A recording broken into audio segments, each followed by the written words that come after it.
Good morning, friends. So, as we have completed chapter number 4, now we will move towards chapter number 5. So, 12th Science English Medium, subject Computer, chapter number 5, Introduction to M-Commerce.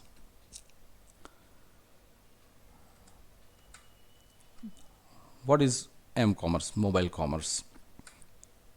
It refers to buying and selling of goods or services through the use of internet-enabled wireless devices such as mobile phone, personal digital assistant, in short it is known as PDA and not PDS, PDA, smartphone, tablet, palm top or any other such device.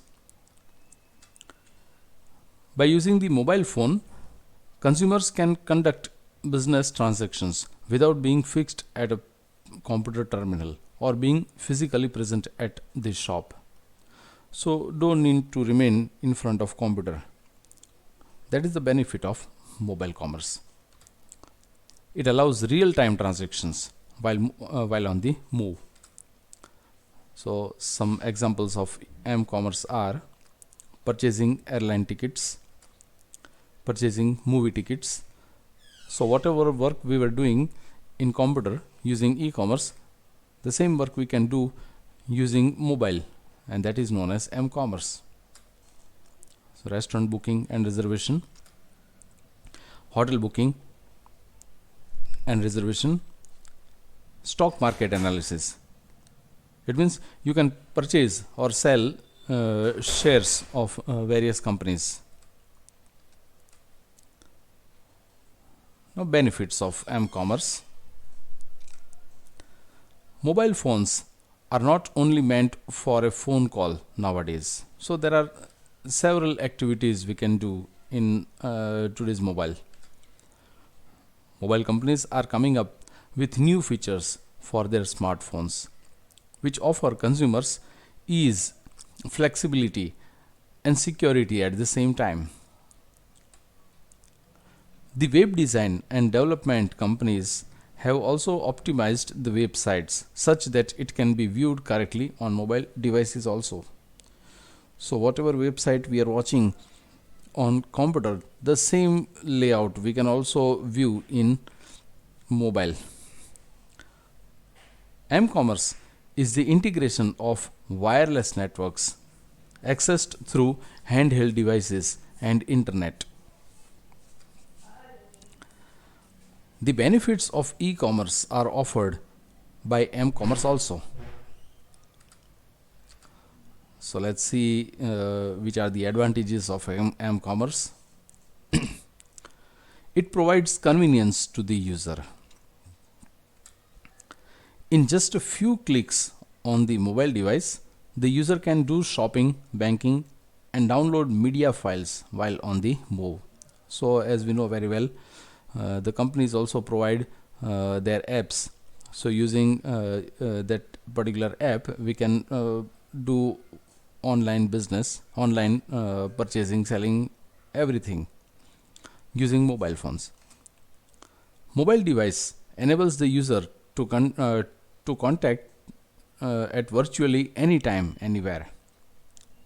So using mobile device, using various apps in mobiles, we can do a lot of things.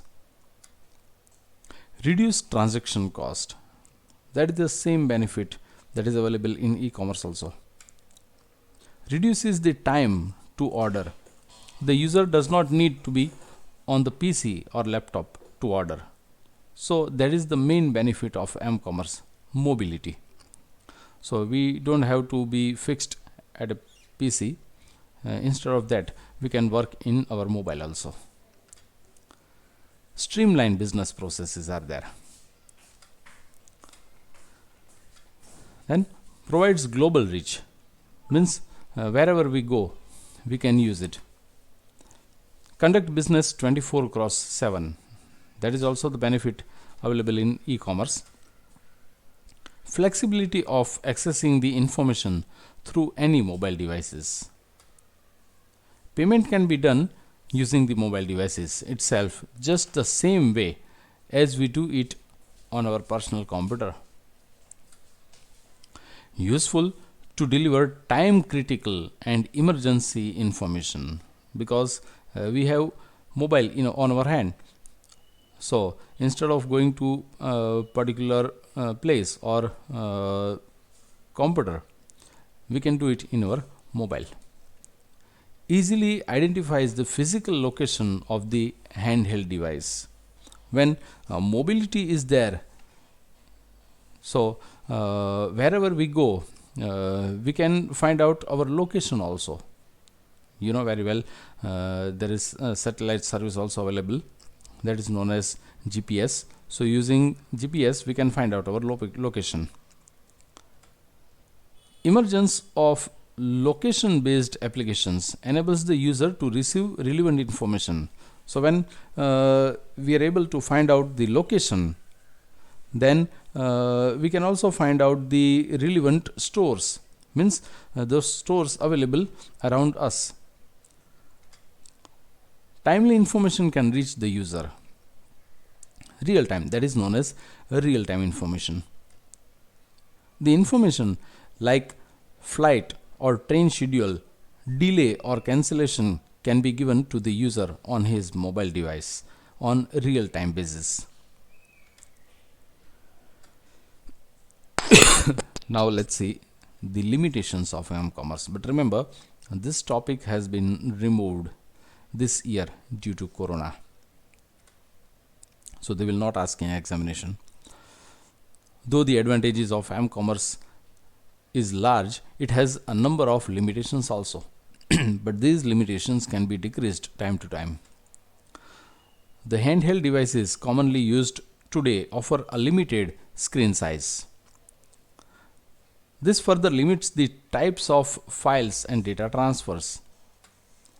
It is difficult to display videos, but actually nowadays there are lots of different mobiles available, and the technology available in mobile has also developed. So now this problem has been removed. So video, HD video also we can display on our mobile. User interface is less convenient when compared to personal computers. This has also been removed nowadays, because the Android operating system which is available in mobile, that is very user friendly, so we can work as easily as we are working in computers. Mobile devices have limited computing power, memory and storage capacity. This is also not true nowadays, because when this book was written, at that time the mobile devices were not so technically sound. But nowadays we know very well 128 GB capacity is there, and even 8 GB memory is also there. So this has been removed. It operates over wireless networks which are less secured as compared to wired network. Then it offers a limited bandwidth. Actually this has also been removed, because there are several techniques used. So lower bandwidth is not a problem nowadays. High cost of establishing mobile and wireless broadband infrastructure. So it costs. Actually these topics are removed. Now, applications of e-commerce. Actually remember, from page number 91 to 100, all these topics have been removed, so they will not ask in examination due to corona this year only. Mobile marketing and advertising, just we will see the list of applications. So mobile marketing and advertising, mobile ticketing, mobile auctions, mobile entertainment, mobile purchase, mobile financial services, mobile information services, location and search services, L-commerce, that is location based commerce, security issues in e-commerce and m-commerce. So all these topics you don't need to read. Next is internet security threats. Actually, in today's computer there are several threats. For example, our computer or mobile can get affected by virus like programs, and not only viruses, but there are several other threats also. So internet security threats means affecting data and secret information on internet through various means. The most common threats that are faced on internet nowadays are malicious code, sniffing, denial of service attack, cyber vandalism, and spoofing. So let's see one by one all these topics. The first one is malicious code. Malicious code is one that causes damage to a computer or system. It is a small program actually, and that is created to damage the computer system. Actually, most of the malicious code only damage software, not hardware part. Few malicious codes are there that can damage computer hardware part also. It is a type of code or program that affects the computer system. So malicious code can either activate itself, it is like virus, either it can activate itself, or be like a virus requiring a user to perform an action, such as clicking on something or opening an email attachment. So in your email account, suppose any email is there. When you click on particular email, and if it contains virus or malicious code, then it automatically affects your system. It enters into your computer system. Sometimes it is also available as email attachment, suppose a JPG file or Word document file. So when you click on it, it will enter into our system, computer system. It can also affect a network, send messages through email and steal information, or cause even more damage by deleting files. So actually, when we receive such email and we click on email, what it does first, it collects all the email addresses available in our address book and it automatically sends emails to all the available email addresses in our address book. So within few minutes it will spread in several computers. So this is the technique malicious code uses. Another is sniffing. Remember, a sniffer is a program that uses internet to record information that passes through a computer or router in transit from sender to receiver. So whenever some information is passed from one computer to another, the intermediate person uses sniffing code and it collects the information. So that is known as sniffing. So it is like a recording system. Whatever information is passed, it will record. Using a sniffer program is like tapping the telephone wire. It is like tapping the telephone wire and recording the conversation. So whatever information is passed, it will collect it. Sniffer programs can read email messages, user login, password, and credit card numbers also. So after sniffing, the third one is denial of service attack.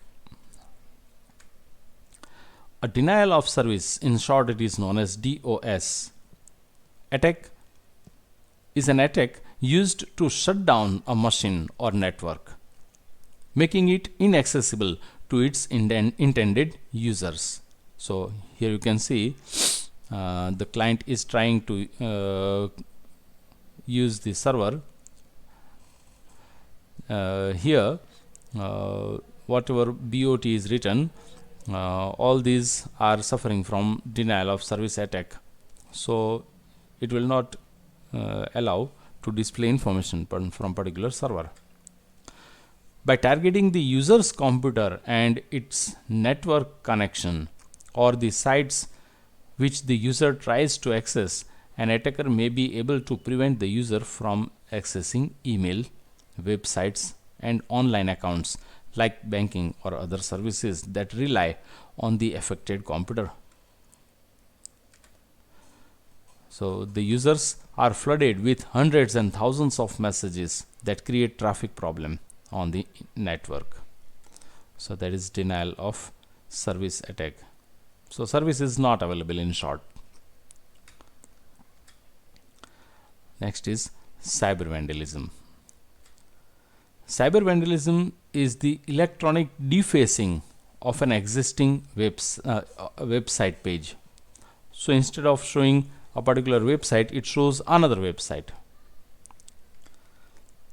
An attacker replaces the website's original content with his or her own content. So either the attacker, he replaces the website's original content. Actually, this is more dangerous. It is an example of integrity violation. So it is the electronic equivalent of destroying property or placing the graffiti on someone's photograph. Today there are so many cases of cyber vandalism where the business content is replaced by offensive material. The last one is spoofing. So spoofing or masquerading is pretending to be someone you are not, or representing a website as authentic when it is actually a fake. So when you click on particular website, it diverts you towards another website. That is called spoofing. It is a technique where the attacker tries to assume the identity of another person or system for transacting with victim site. So here you can see message from Darth that appears to be from Bob. So it tries to assume the identity of another person. For example, an attacker can create a fake website as www.ch-5 .co.in and substitute his IP address for the real website. The real website is ch-5.gov.in, that is government website. Instead of that, the attacker can create another website using the same name, ch-5.co.in, but that is co.in. All the users visiting to the real site will then be directed to the fake website. So here you can see a picture is given. So instead of amazon.in, it takes us to amazon.com. That is another website. So that is called spoofing. So in this lecture we will keep up to this.